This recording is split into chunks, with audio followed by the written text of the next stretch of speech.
Welcome back to another technical deep dive here in the debug zone. Today we're tackling a big question and breaking it down with insights from other users.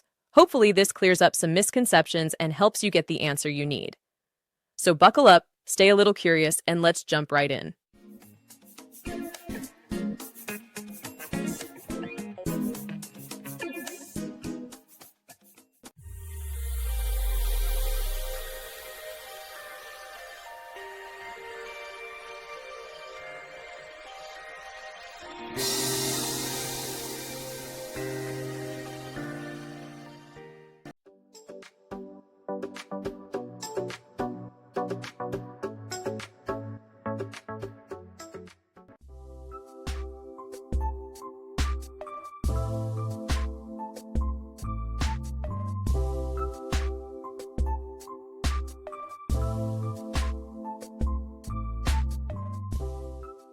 And that's a wrap.